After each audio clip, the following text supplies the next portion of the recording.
El calor del verano griego se posaba sobre el desfiladero como una manta pesada. Era agosto del año 480 a.C., y él era en el lugar conocido como las Termópilas, que significaba puertas calientes. Olía a sal, a tierra seca, y una tensión que se podía casi palpar. Por el estrecho camino, apenas el ancho de un carro en algunos puntos, serpenteaba entre los acantilados escarpados y el mar.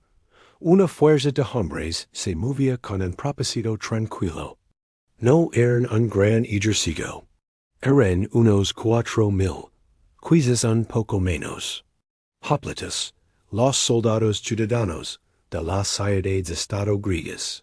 Habían venido de varios lugares: Esparta, Tebas, Tespias, Mesinas y otros.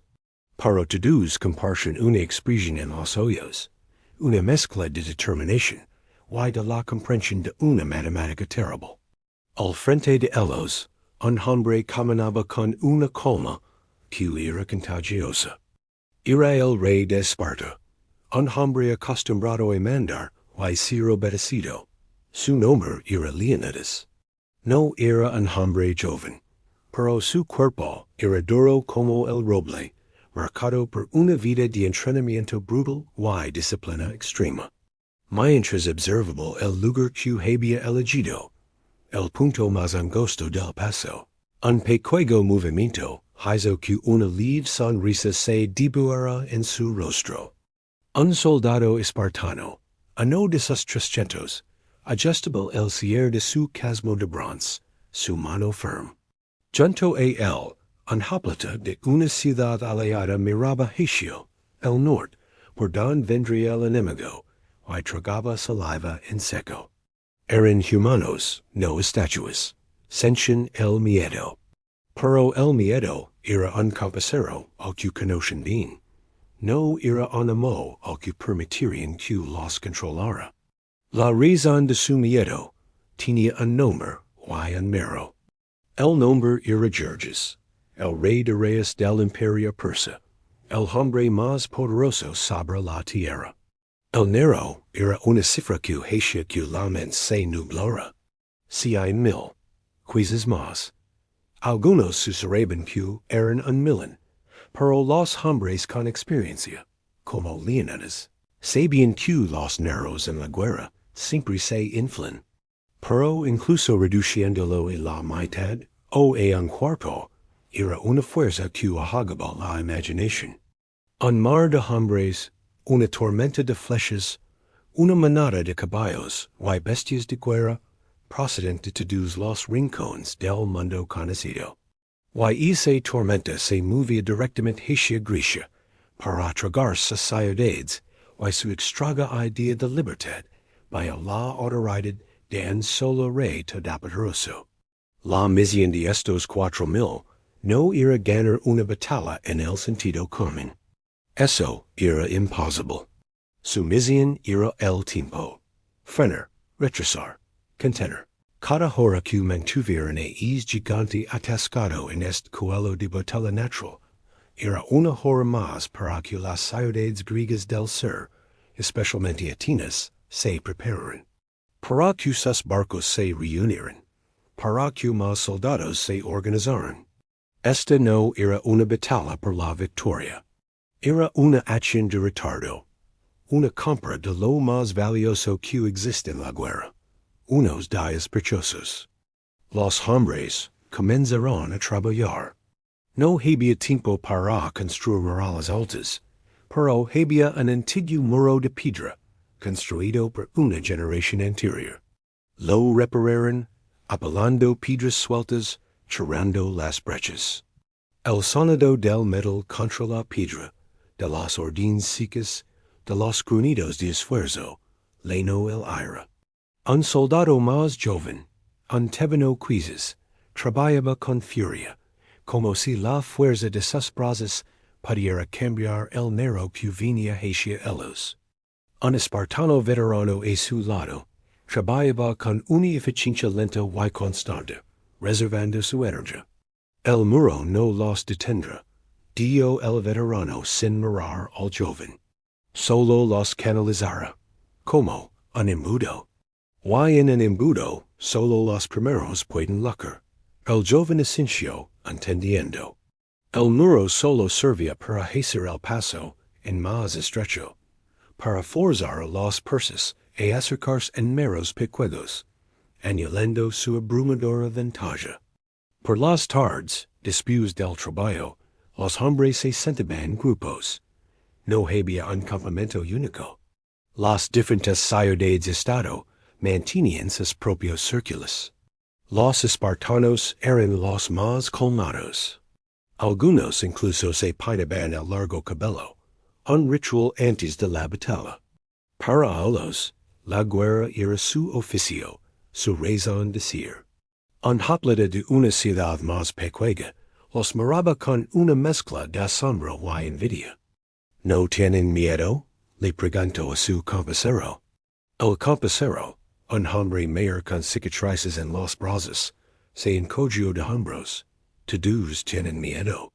Pero ellos han practicado el no dejarse gobernar por él desde que eran niños. Su miedo es un arma más, guardada en su funda. Leonidas recorría el campamento. Su presencia era como una roca en una corriente. Los hombres lo veían y assentían. No hacía discursos grandiosos. Sus palabras eran prácticas sobre la posición, sobre el apoyo, sobre la rotación de las líneas en la falange. Mantengan la línea, decía. El escudo del hombre y tu escudo es tu seguridad, tu lanza es la suya. Somos un muro, y un muro no tiene un punto débil. Enseñaba con una simpleza que calmaba los nervios. La estrategia no era compleja. Usar el terreno para convertir una batalla de muchos contra muchos en miles de pequeñas peleas de pocos contra pocos. Donde la armadura más pesada, la lanza más larga, y la disciplina férrea de los griegos les darían la ventaja, al menos por un tiempo. Las noticias llegaban a través de corredores y exploradores. El avance persa era lento, majestuoso, arrasando todo a su paso. La gente del norte huía, y sus historias alimentaban la leyenda del monstruo que se acercaba. Hablaban de arqueros que oscurecían el sol con sus flechas, de caballería que hacía temblar la tierra, de un rey que viajaba con todo su harem y sus sirvientes, como si la guerra fuera solo un viaje de placer. Cada uniforme hacía que el desfiladero pareciera más pequeño, más frágil. La noche antes de que se esperara el primer contacto, una quietud extraña cayó sobre las Termópilas. El murmullo de las olas en la costa se mezclaba con el chisporroteo de las hogueras. Los hombres revisaban su equipo por décima vez. El sonido del afilado de las espadas y las lanzas era un coro sinistro. Algunos escribían nombres en la tierra con un dedo, nombres de esposas, de hijos, de ciudades. Otros rían con una risa demasiado fuerte, forzada.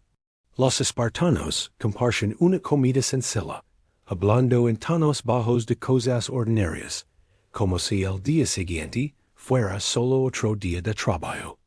Leonidas se situó en un punto alto, mirando hacia el norte, hacia la oscuridad. Un capitán se le acercó. ¿Crees que la querrán mañana, mi rey? ¿O solo nos miraron, esperando a que nos retiremos? Leonidas no apartó la vista del horizonte. La querrán. Dios su voz era grave y segura. Su orgullo no les permitirá esperar. Vendrán primero con sus tropas regulares, pensando que nos abrumaran con neros. Y descubren que en este lugar los neros tienen un significado diferente. Había una pausa. Nuestro trabajo no es pensar en los 100,000 que vienen después. Nuestro trabajo es ocuparnos de los 100 que vienen primero, y luego de los siguientes 100. El tiempo es nuestro general ahora, y cada ola que rompamos contra estas rocas es una victoria. Abajo, en el campamento, un soldado joven miraba las estrellas, preguntando si las vería de nuevo. Se aferró a la empuñadura de su lanza, cinchando el cerco gastado en la madera, con su mano encajaba perfectamente. No pensaba en la gloria o en la historia. Pensaba en el hombre a su izquierda, a quien apenas conoce, pero cuyo aliento escucharía al amanecer. Pensaba en mantener la línea, en no ser el punto débil.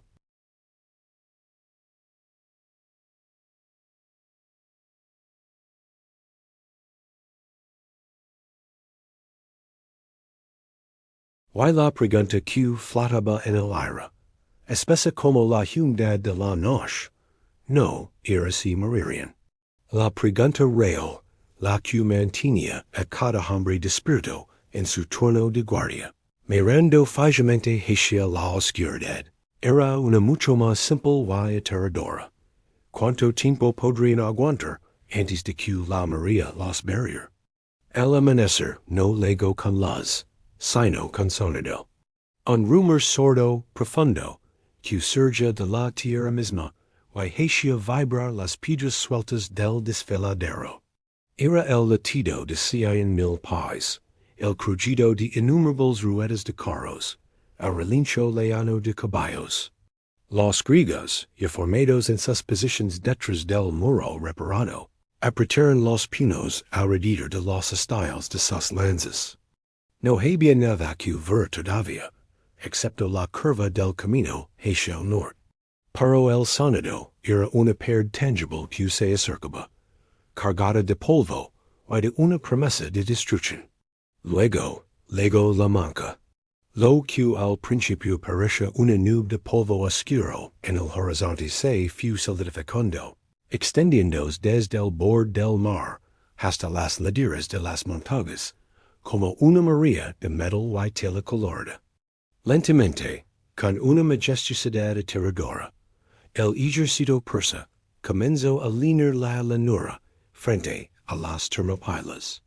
Era imposible abarcarlo con la vista. Las filas parecían no tener fin. Una colmena humana que brillaba bajo el sol, con las puntas de las lanzas y los esqueles de las armaduras. En el centro, sobre una elevación, se podía distinguir un gran dosel púrpura. Bajo él, sentado en un trono que habían traído para él, estaba el rey de reyes, Jerjes, observando el pequeño obstáculo que se interponía en su camino. La expectación era un nudo en la garganta de cada hoplita. Un hombre joven, en la segunda fila de la phalange tebana, sintió que sus rodillas temblaban.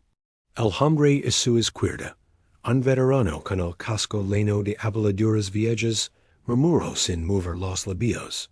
Respira. Ellos tienen que venir este mudo. Ali fuera son una tormenta. Aquí dentro, solo serán gotas de lluvia contra nuestro escudo. El rey Leonidas, de pie en primera línea entre sus espartanos, Nenai Sequera, se inmutó. Estudió el despliegue enemigo, como un artesano estudia la madera antes de alarla. Sabía que, el primer golpe sería una prueba.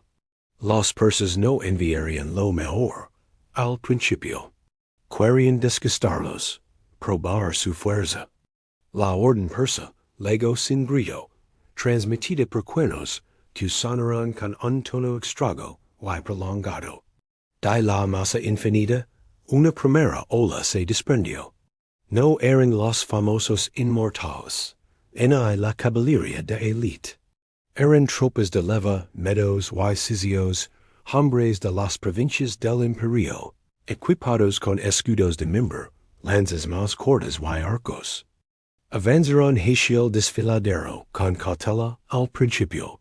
Luego, al ver lo pocos griegos que había, con una confianza creciente, corrieron hacia adelante, lanzando una nube de flechas que silbó en el aire. Pero las flechas fueron en su mayoría entails.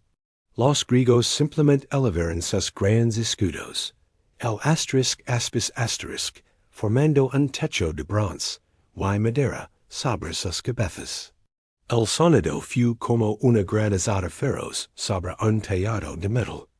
Asterisk, clac, clac, clac, asterisk. Las flechas se clavaron en los escudos, o se quebraron contra ellos. Algunos hombres recibieron impactos en las piernas o en los brazos, pero las armaduras de bronce y las griegas hicieron su trabajo. La lluvia cesó. Entonces, los medos chocaron contra la falange. Fue como una ola rompiendo contra un acantilado. El sonido fue brutal. Un estruendo de metal contra metal, de madera que se estilaba, de gritos ahogados. Los persas, aperturados por el terreno, no podían usar su narrow. Solo los de la primera fila podían lucrar. Y se encontraron con algo, para lo que no estaban preparados. Las lanzas griegas, las asterisk doriasterisk, eran un metro más largas que las sayas. Des detrás del muro de escudos, las puntas de bronce emergían como las colmillas de una bestia gigante. Los griegos de la primera fila, con un movimiento coordinado, empujaron sus lanzas hacia adelante, buscando las gargantas, los hoyos, las zonas blandas de los cuerpos de los medos. No eran estacadas salvajes, sino movimientos controlados letales practicados desde la adolescencia. El avance persa se detuvo en seco. Los hombres de las primeras filas cayeron, gritando, atrapados entre los pies de sus compañeros que seguían empujando desde atrás. La falange griega no cedió en un centímetro. Era una máquina de matar lenta y implacable. Los hoplites de la segunda fila apoyaban sus escudos en la espalda de los de la primera, dándoles estabilidad. La presión era inmensa. El calor bajo los cascos era sofocante. El aire olía a sudor, a sangre y a polvo. Pero la línea se mantenía.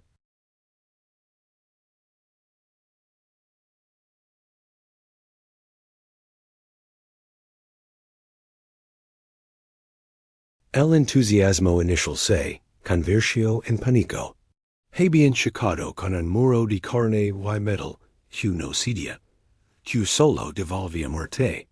Dieron la vuelta y giraron, empujando entre ellos, para escapar del estrecho corredor de la muerte. Detrás de ellos, dejaron un montón de cuerpos amontonados. Los griegos en Issacar respiraron profundo. Reajustaron sus agarras. Los hombres de las filas traseras pasaron cantimplores de agua hacia adelante. Un espartano, con el brazo izquierdo adormecido por los golpes recibidos en su escudo, lo sacudió suavemente, y esperó. Desde su trono, Jerjes observa la retirada con incredulidad. Su rostro majestuoso y impasible mostró un destello de irritación. Había subestimado estos griegos obstinados. Pensó que su mera presencia los aterrorizaría. Había sido un error. Dio una nueva orden. Esta vez enviaría a tropas más duras, soldados de infantería pesada de otras satrapias, conocidos por su ferocidad.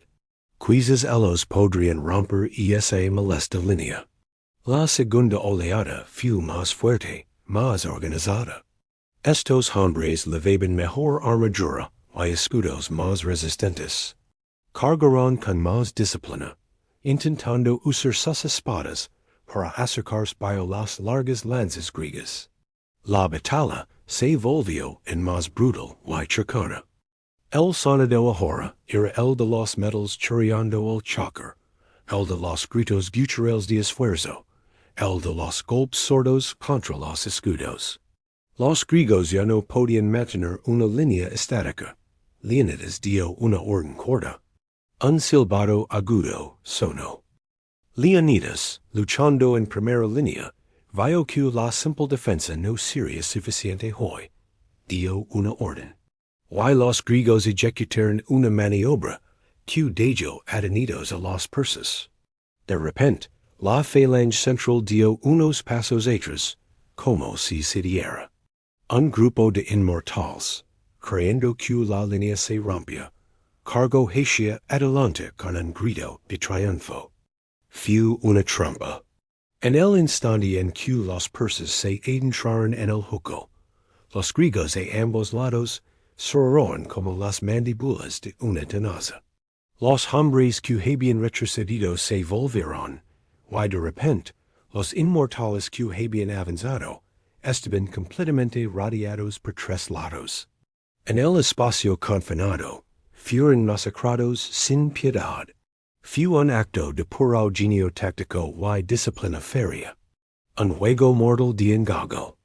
Al ver la masacre de sus mayores hombres, los persas retrocedieron, confundidos y furiosos.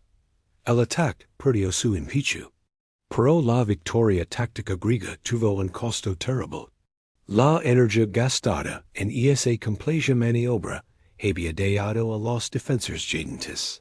Sus reservas físicas y mentales se estaban agotando rápidamente. El sol era un enemigo más aplastante. Los hombres bebían agua mezclada con vinagre, y se pasaban puñados de higos, secos y cebada entre las filas, comiendo sin bajar la guardia.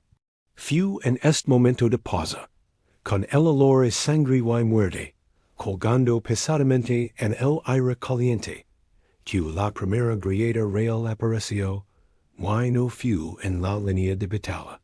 Fue en la mente de un hombre. Mientras observaba desde una posición segura, un comandante de una de las ciudades aliadas, a no cuyo nombre la historia no recordaría con honor, comenzó a hacer cálculos. Vio la interminable masa persa. Vio los cuerpos de los inmortales, sí, pero también vio los cuerpos de hoplites griegos, siendo arrastrados a retaguardia.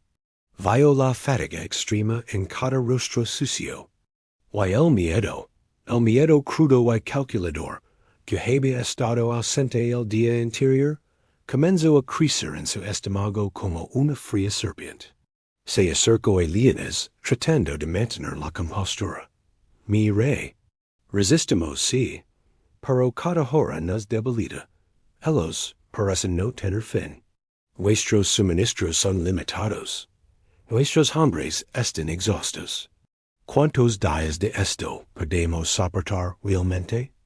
Leonidas lo miró, y en sus ojos no había reproche, solo una verdad desnuda y incómoda.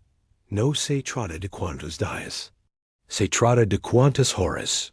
Cada uno que ganamos es un tesoro para los nuestros en el ser. Ese es el único cálculo que importa. Pero la semilla de la duda había sido plantada. Y no solo en el comandante. Otros hoplites comenzaron a mirar hacia la retaguardia, hacia el camino del sur que llevaba a la seguridad. Empezaron a pensar, no como un muro, sino como individuos. Pensaron en sus hogares, en sus campos. La confianza ciega del primer día se había convertido en una determinación temblorosa. La batalla continuó en olidas más cortas durante el resto de la tarde.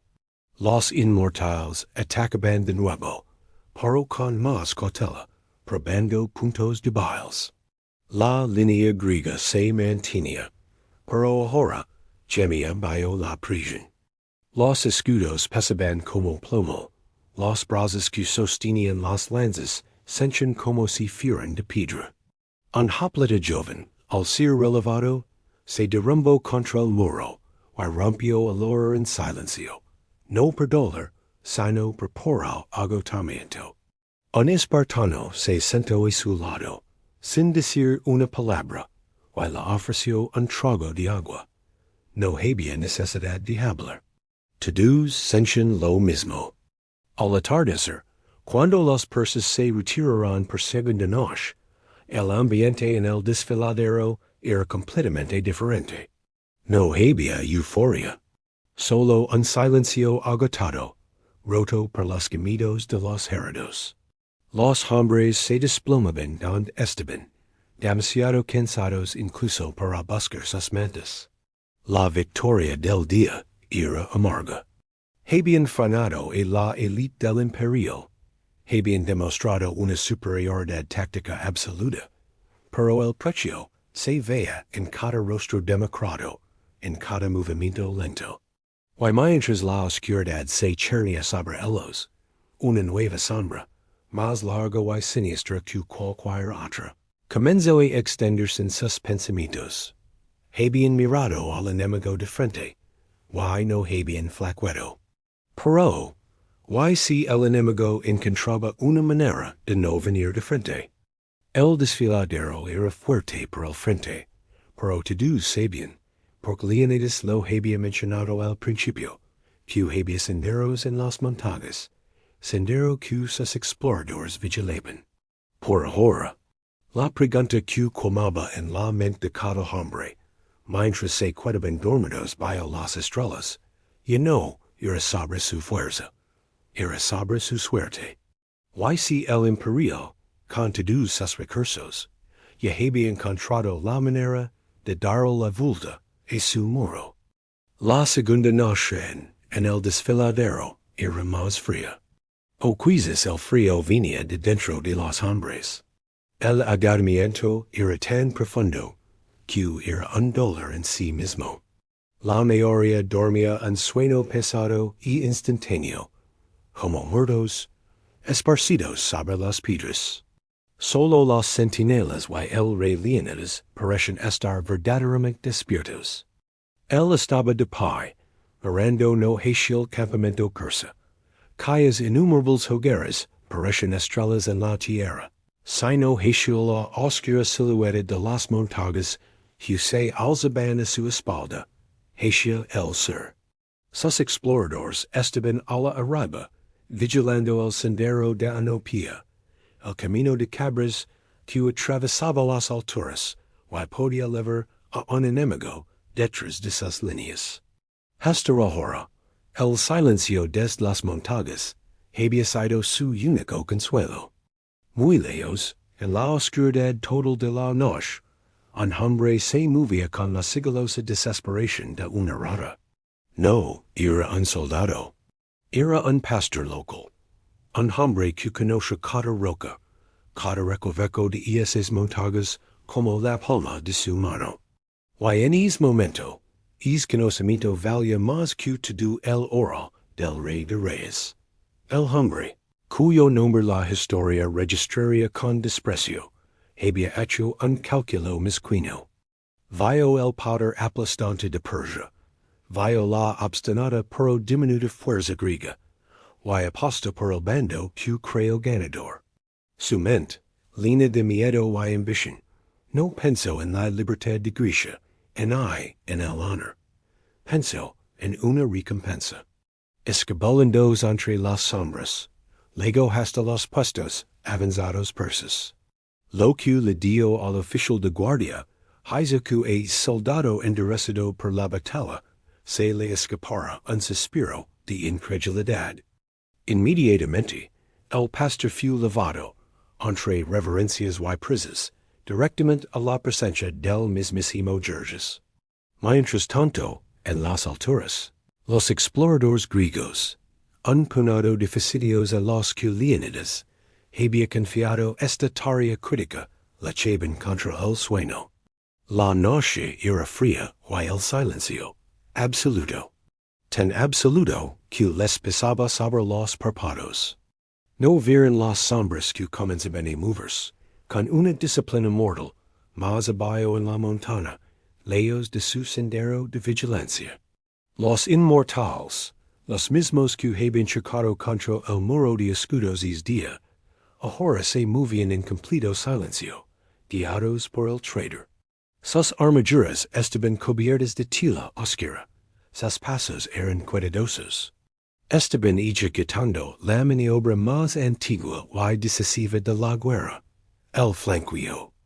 Entonces, los persas vieron algo que los desconcertó. La falange griega comenzó a moverse. No era una retirada, sino una rotación. De repente, la primera fila de jópletas que llevaba el peso del combate Dio un paso hábil hacia atrás, deslizándose por los huecos que abrían los hombres de la segunda fila, que inmediatamente ocuparon su lugar frescos, con los brazos fuertes. Fue un movimiento fluido, ensayado 1000 veces. La línea nunca se rompió. Tan solo se renovó. Los persas que luchaban, ya exhaustos, de repente, se enfrentaron a enemigos nuevos, con energía plena. La moral persa recibió otro golpe. Luchaban contra un muro que no solo era sólido, sino que parecía regenerarse. Así pasaron las horas. El sol subió alto en el cielo. Brutal. Los persas lanzaron oleada tras oleada. Cada vez, el ritual era similar en la carga. El choque contra el muro de escudos y lanzas. Los minutos de lucha feroz y confinada.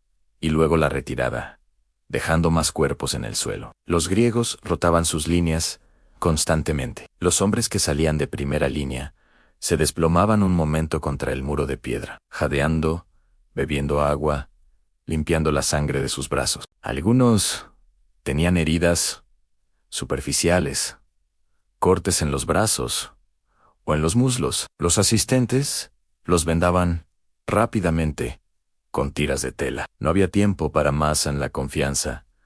Entre los defensores comenzó a crecer una chispa peligrosa y embriagadora. Un hoplita de Micenas, después de ser relevado, miró la pila de cuerpos persas que se acumulaba frente a ellos y soltó una risa seca, casi histérica. Ni siquiera pueden tocarnos. Un espartano veterano que estaba a su lado, limpiando el polvo de su casco, lo miró con frialdad. Nos han tocado tan solo que no lo suficiente, y todavía no han enviado lo mejor que tienen. No te duermas. El rey Leónidas, con la mirada siempre puesta en la masa enemiga, compartía la preocupación del veterano. La estrategia funcionaba, pero era agotadora. Cada rotación era un poco más lenta. Cada golpe contra los escudos resonaba un poco más en los huesos de los hombres. La resistencia humana tenía un límite, incluso para los espartanos. Al caer la tarde, después de un día entero de carnicería, los ataques persas cesaron. El silencio que llegó fue casi más chocante que el ruido de la batalla. Solo se escuchaba el jadeo pesado de los hombres, el lamento de los heridos en el campo y el lejano murmullo del enorme ejército que se retiraba a sus campamentos. Los griegos seguían en sus puestos, desconfiados. Permanecieron así hasta que la oscuridad los cubrió por completo. Cuando finalmente dieron la orden de descanso por turnos, la euforia los alcanzó. Se abrazaron, se golpearon los hombros, sonrieron con cansancio. Habían sobrevivido, habían hecho retroceder al gigante. Un día completo, habían ganado su día. Alrededor de las hogueras, esa noche, los relatos eran exagerados, llenos de bravuconadas. Es fácil, decía un hombre joven, su mano todavía temblorosa por la adrenalina. Mantén la línea y empuja. Es todo pero en la hoguera donde estaban los espartanos, el ambiente era más sombrío. Comían su sencilla comida en silencio. Un capitán se acercó a Leónidas. Mañana será diferente, dijo. No como una pregunta, sino como un hecho. Leónidas asintió, mirando las sombras de las montañas que se alzaban a su espalda, hacia el sendero que sus exploradores vigilaban. Hoy probaron nuestra fuerza con su carne barata. Mañana, dijo, su voz baja pero clara en la quietud de la noche. Mañana, el Rey de Reyes dejará de jugar, enviará a sus mejores, y entonces veremos de qué está hecha realmente esta roca. La pregunta ya no era si podrían aguantar después de el éxito de ese día. La pregunta se había transformado en algo más sutil y urgente. ¿Cuántas veces podrían repetir este milagro antes de que su suerte o su fuerza se agotara? El primer asalto había sido superado, pero el verdadero peso del imperio aún no había caído sobre ellos. La mañana del segundo día no trajo el sonido de una multitud caótica, sino el silencio. Un silencio extraño y pesado, que era, de alguna manera, más aterrador que los gritos del día anterior. Los griegos, en sus puestos desde antes del amanecer, miraron hacia la llanura. El ejército persa estaba allí, inmóvil, como un mar de hombres congelado. Pero en el centro, Justo frente a la entrada del desfiladero, se estaba formando un nuevo bloque. Estos hombres eran diferentes. Se alineaban en perfecto silencio, con una disciplina que los hopletas reconocieron al instante. Era el reflejo de la suya propia. Sus armaduras brillaban con escamas de bronce y oro. Llevaban lanzas de calidad, y lo más distintivo, llevaban tocados elaborados que envolvían sus rostros. No eran levas, eran la guardia personal del rey. Los 10.000, los inmortales, un escalofrío colectivo, no de miedo sino de respeto profesional, recorrió la línea griega. Un veterano espartano carraspeó y escupió al suelo polvoriento. Al final, el juguete caro sale de la caja, murmuró. El rey Leónidas recorrió la primera fila, mirando a los ojos de sus hombres. Su mensaje era simple. Hoy no luchamos contra campesinos con lanzas. Hoy luchamos contra guerreros. Olviden la confianza de ayer. Hoy empieza la guerra de verdad. No hubo discursos motivadores. Solo el reconocimiento de un hecho. El enemigo había dejado de probar. Ahora iba a intentar romperlos. El ataque comenzó sin trompetas. Los inmortales avanzaron al unísono, a un paso rápido y decidido. No corrían como los medos marchaban. El sonido de sus miles de pies, golpeando la tierra, era un tambor único y aterrador. Cuando entraron en el estrecho desfiladero, la batalla cambió por completo. Estos hombres no se amontonaban ni empujaban de forma desorganizada. Intentaron usar su propio peso y formación para hacer retroceder la falange griega. El choque fue monumental. Un crujido de madera y metal que resonó entre las rocas. Por primera vez, la línea griega se combó ligeramente hacia atrás. Bajo el impacto, los hombres de la primera fila gritaron con el esfuerzo, sus botas arrastrándose en la tierra, encontrando tracción, desesperadamente. La lucha fue brutal, cuerpo a cuerpo, una carnicería de eficiencia. Los inmortales eran hábiles, intentando colarse bajo los escudos con espadas cortas, apuñalando hacia arriba. Los griegos respondieron con la fuerza desesperada de hombres que saben que han encontrado a su igual. Las lanzas se quebraban. Los hombres caían. Un hopleta tebano gritó cuando una hoja persa encontró la brecha entre su maslera y su greba. Cayó de rodillas, y el hombre detrás de él inmediatamente cerró el espacio, su escudo golpeando el rostro del atacante persa, con un sonido húmedo y crujiente. La rotación de líneas se volvió más frenética, más urgente. Ya no había relevos frescos, solo hombres menos exhaustos, reemplazando a hombres al borde del colapso. El amanecer del tercer día llegó con un gris lúgubre. Los griegos se levantaron con un dolor que recorría cada músculo. Se preparaban mecánicamente, atando correas, ajustando yelmos, la rutina del horror. Pero justo cuando el primer tenue brillo de luz iluminaba las cumbres, se oyó un ruido que no era el habitual preparativo persa. Era el sonido de pasos apresurados, tropezando con las piedras, bajando de la montaña. Todos giraron la vista. Un explorador fósido, jadeante, la túnica rasgada por las zarzas, corrió hasta Leónidas. Su rostro estaba pálido, no por el esfuerzo, sino por el pánico. Cayó de rodillas, sin aliento para hablar. Finalmente, entre jadeos, las palabras salieron, un susurro aterrador que se extendió por la línea, como un reguero de pólvora. Los persas, en el sendero, han pasado la montaña, llegarán a nuestra retaguardia en horas. Un silencio de tumba cayó sobre el desfiladero. El sonido del mar de repente pareció enormemente alto. Cada hombre entendió el significado al instante. No era una derrota en el campo de batalla, era una sentencia de muerte. Estaban atrapados en una botella, y el tapón que los protegía por detrás acababa de ser removido. Todas las miradas se clavaron en Leónidas. En ese momento, la responsabilidad sobre sus hombros era más pesada que toda la montaña. Los ojos del rey espartano recorrieron los rostros de sus hombres sus espartanos, los valientes tespios, los tebanos, los de otra ciudad. Sí vio lo mismo, a la comprensión del fin, pero también, en la mayoría, vio una aceptación tranquila. Lo sabían desde el principio. en el fondo de sus corazones. Solo que ahora la hora tenía un nombre. Leónidas no vaciló. Su voz, áspera pero clara, cortó el aire gélido de la mañana. La oposición ha caído. Nuestra misión original ha terminado. Hizo una pausa, dejando que la verdad se asentara. Pero una nueva misión comienza ahora. El ejército debe vivir para luchar otro día, para que esta resistencia no haya sido en vano. Anunció sus órdenes. La mayor era parte del ejército aliado.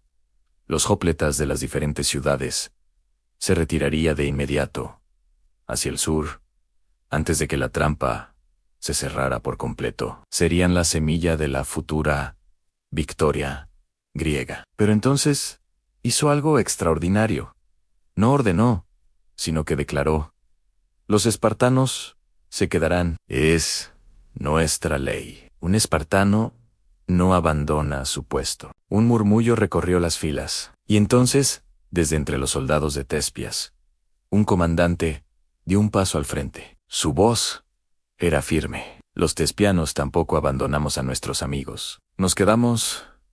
No fue un grito de fanfarronería, sino una declaración sencilla. Otros, unos pocos de Tebas y Micenas, quizás movidos por la vergüenza o por un arrebato de honor supremo, también eligieron quedarse. En total, serían alrededor de 1.400 hombres. Frente a los 100.000, lo que siguió fue una de las escenas más desgarradoras y nobles de la historia. Los hombres que se iban se despedían de los que se quedaban. No había tiempo para grandes palabras. Un apretón de manos fuerte, una mirada sostenida, un asentimiento. Un jópleta joven que se retiraba le quitó el amuleto de su cuello y se lo puso en la mano a un espartano veterano, un hombre al que no conocía de nada. El veterano asintió y le dio al joven su cinturón de repuesto. No había lágrimas, solo una solemnidad abrumadora. Los que se marchaban sabían que caminaban hacia la vida, porque otros elegían morir por ellos. Era un peso que cargarían para siempre. En cuestión de minutos, el desfiladero comenzó a vaciarse. La mayoría de los griegos partieron a paso rápido, con una última mirada hacia atrás. Los que se quedaron se reagruparon. Ya no había una línea defensiva que mantener. En su lugar, formaron un perímetro más amplio, más allá del muro, en una parte un poco más ancha del paso. No era una posición para defenderse por mucho tiempo. Era un lugar para hacer la última parada, para vender sus vidas al precio más caro posible y dar esas horas finales, preciosas, a sus compañeros en retirada. Leónidas, ahora rodeado solo por los condenados, se paseó entre ellos. Por primera vez, su expresión no era solo de determinación, sino de algo cercano a la paz. La incertidumbre había terminado. Solo quedaba el deber final. Se quitó el yelmo por un momento, dejando que el viento frío le acariciara el rostro sudoroso. Miró a sus espartanos, que ya se estaban peinando el largo cabello, preparándose para el viaje final, como su tradición mandaba. Desayunen bien, hombres, dijo, con un atisbo de su proverbial sequedad, porque en el Hades la comida será escasa. Una risa áspera, genuina, rodó por el pequeño grupo. El terror se había transformado. Ya no era miedo a la muerte, sino la determinación de controlar cómo llegaría. Iban a avanzar, iban a atacar, iban a llevar la lucha al enemigo hasta que no pudieran levantar un arma. La pregunta había cambiado por última vez. Ya no era cuánto tiempo podían aguantar, era cuánto caos, cuánto terror podían sembrar en las filas del imperio antes de que la oscuridad los cubriera a ellos. El sacrificio había comenzado. La mañana del tercer día no anunció una batalla, sino una ejecución, y los condenados caminaron hacia ella, con los ojos abiertos. Los 1.400 que se quedaron no formaron una línea defensiva detrás del muro. Eso ya no tenía sentido. En cambio, avanzaron, salieron del estrecho cuello de botella, y se desplegaron en un terreno un poco más abierto, un lugar donde podrían verse rodeados, pero también donde podrían luchar libremente por última vez. Fue un movimiento calculado, frío. No iban a esperar a que la muerte los encontrara escondidos. Saldrían a su encuentro. Los primeros persas en llegar No fueron los inmortales desde las montañas, sino las tropas regulares de Jerjes, que avanzaban confiadas por el paso principal, creyendo que los griegos ya habrían huido. La sorpresa en sus rostros fue absoluta, cuando, al doblar una curva, se encontraron no con una retaguardia desprevenida, sino con una phalange compacta y silenciosa que, de repente, se puso en movimiento hacia ellos. Fue una carga lenta y pesada, el último latido de un corazón herido de muerte. Los griegos golpearon la vanguardia persa con una fuerza que parecía renacida de la pura desesperación. Durante unos minutos gloriosos y terribles, hicieron retroceder al enemigo, sembrando el caos. Fueron esos minutos los que sus compañeros en retirada necesitaban para poner más distancia. Pero pronto, la realidad geométrica de la trampa se hizo evidente. Primero, aparecieron en las laderas bajas, cerrando el camino de regreso al sur. Luego, desde el norte, llegaron refuerzos persas frescos. Y finalmente, desde el sendero de montaña a su espalda, emergieron los inmortales, su brillante armadura manchada de polvo del camino, pero sus filas intactas. El círculo se cerró por completo. Los griegos estaban ahora en el centro de un anillo de acero, y hombres que se apretaba minuto a minuto. La batalla final no fue una sola lucha, sino 1000 pequeñas muertes. La phalange, esa formación que los había protegido durante 2 días, se rompió en grupos más pequeños, islas de resistencia en un mar de enemigos. Los hombres lucharon espalda con espalda, en círculos que se hacían cada vez más pequeños. Las lanzas se quebraron pronto. Luego sacaron sus espadas cortas, los shipos, y cuando las espadas se doblaron o se perdieron en cuerpos enemigos, lucharon con dagas, con las manos, con piedras, con los dientes. El rey Leónidas cayó en algún momento de esa confusión sangrienta. Una lluvia de flechas pudo haberlo alcanzado, o una lanza en el fragor del combate cuerpo a cuerpo. La leyenda dice que los persas tuvieron que abrirse paso entre un montón de cadáveres espartanos que protegían su cuerpo hasta el último aliento. Cuando finalmente recuperaron su cadáver, la noticia voló hasta Jerjes. El rey de reyes había vencido, el obstáculo estaba eliminado, pero la victoria tenía un sabor extraño, amargo. Ordenó que la cabeza de Leónidas fuera cortada y clavada en una pica, un trofeo bárbaro para el rey bárbaro, un intento patético de humillar lo que no podía entender. La resistencia continuó incluso después de la muerte de su rey. Los últimos grupos de griegos, principalmente tespios, y los espartanos que quedaban, se refugiaron en una pequeña colina dentro del paso. Allí, rodeados por todos lados, hicieron su última parada. No había estrategia ya, solo la negativa a caer de rodilla. Los persas, exhaustos y aterrorizados por el costo de esta victoria, no se arriesgaron a otro asalto frontal. En su lugar, llovieron flechas sobre la colina, una tormenta de proyectiles que oscureció el cielo por última vez. Los griegos levantaron sus escudos, pero uno a uno los golpes encontraron su marca. Un hombre caía, luego otro. El silencio finalmente llegó al desfiladero de las Termópilas. No el silencio de la paz, sino el de la carnicería consumada. Jerjes había ganado el paso. Su ejército podía ahora marchar hacia el corazón de Grecia. Pero cuando recorrió el campo de batalla, pisando entre los montones de sus propios muertos que superaban por 10-1 a los griegos caídos, su victoria debió sentirse hueca. Había perdido quizás 20.000 hombres. Sus tropas de élite, los inmortales, habían sido diezmadas y humilladas. Y todo ese costo, todo ese tiempo precioso, había sido por unos pocos miles de locos obstinados que se negaron a moverse. Había ganado el terreno, pero había perdido algo más importante, la invencibilidad. Había mostrado al mundo que su inmenso poder podía ser detenido, sangrado y retrasado por hombres que creían en algo más grande que el miedo. La noticia de la caída de las Termópilas se extendió por Grecia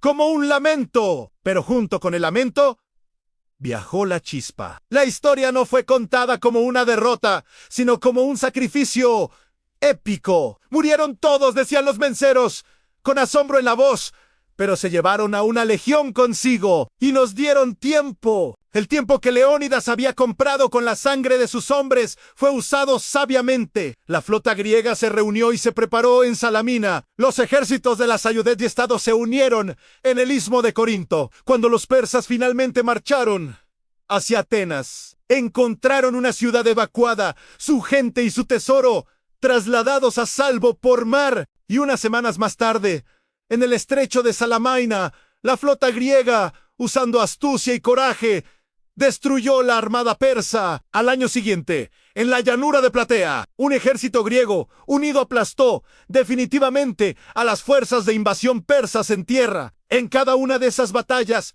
el grito de guerra no fue el nombre de un general, sino el recuerdo de un lugar. Las Termópilas era un recordatorio de lo que estaba en juego, del precio de la libertad y del poder imborrable de unos pocos que se niegan a ceder. La leyenda creció, alimentada por la poesía y la historia. Los 4000, y especialmente los 300 espartanos, se convirtieron en el símbolo eterno de la resistencia ante lo imposible. No porque ganaran, sino porque su elección final, quedarse y luchar a sabiendas de la muerte, les dio un control sobre su destino que ni siquiera el Rey de Reyes podía arrebatarles. Demostraron que el valor no es la ausencia de miedo, sino la decisión de que algo es más importante que el miedo, y que a veces una derrota táctica manchada de sangre y polvo puede sembrar la semilla de la victoria más grande. El Imperio Persa eventualmente se retiró. Grecia floreció, y la sombra de aquellos hombres en el desfiladero caliente se alargó a través de los siglos, recordándole al mundo una verdad simple y poderosa: que un muro no está hecho solo de piedra, sino de la voluntad de los que se apoyan en él.